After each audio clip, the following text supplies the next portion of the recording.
Have you ever assumed that as the world becomes more modern and high-tech, people are leaving religion behind? The book God is Back by John Micklethwait and Adrian Wooldridge challenges that idea head-on. It argues that faith isn't fading, it's thriving. In 1900, around 2/3 of the world identified with a religion. By 2005, it was 3/4. And by the middle of this century, it's expected to hit 80%. In places like Asia, Africa, Latin America, and even parts of China, religion is not just surviving, it's growing fast. So, the idea that modern life naturally pushes people away from belief? The evidence suggests otherwise. The authors explain that one big reason for this revival is how religion operates, especially in the United States. Unlike Europe, where churches were historically tied to the state and have slowly faded, America separated church and state early on. That move forced religions to compete, to attract followers based on what they offered.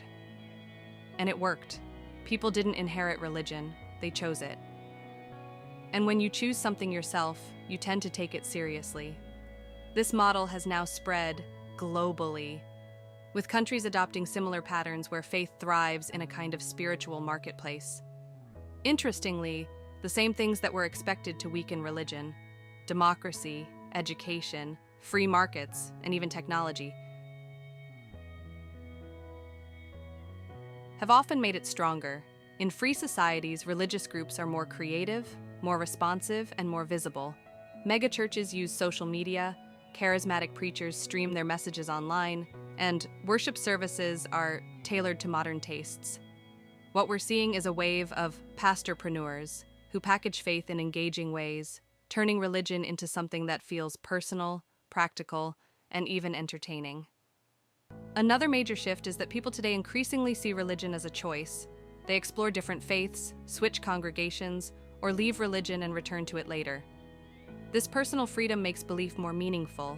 It's no longer just a tradition you're born into. It's something you actively live out. And because people choose their beliefs, they're more likely to bring them into public life, into work, community activities, and even politics. But with faith becoming more visible, there's also friction. Around the world, we're seeing new culture wars, debates over headscarves in Europe, marriage laws in America, or religious schools in parts of Asia. In some places, these tensions escalate into full-blown conflicts, often framed as clashes between faiths like Islam and Christianity. Still, the book points out that while these conflicts can be serious, they're usually more local and less destructive than the massive wars of religion in Europe centuries ago. At the same time, science and religion aren't as separate as many think. New breakthroughs in cloning, genetics, climate science are raising deep moral questions. When does life begin? What is our responsibility to the environment? These are not just scientific questions, they're ethical and spiritual ones too. And that's pulling religion right back into some of the most important debates of our time. So what's the bigger picture? God is Back makes it clear. Modernity and religion are not enemies. In many ways, they are feeding into each other. Religion is using the tools of modern life, from media to marketing, to expand. And as our world becomes more complex, people seem more hungry than ever for meaning, identity, and moral guidance.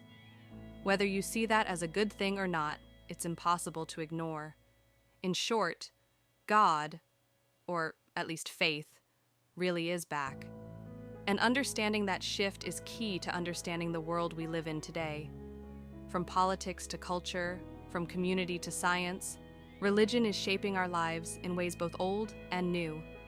So the next time someone says religion is disappearing, you'll know that the story is far more surprising.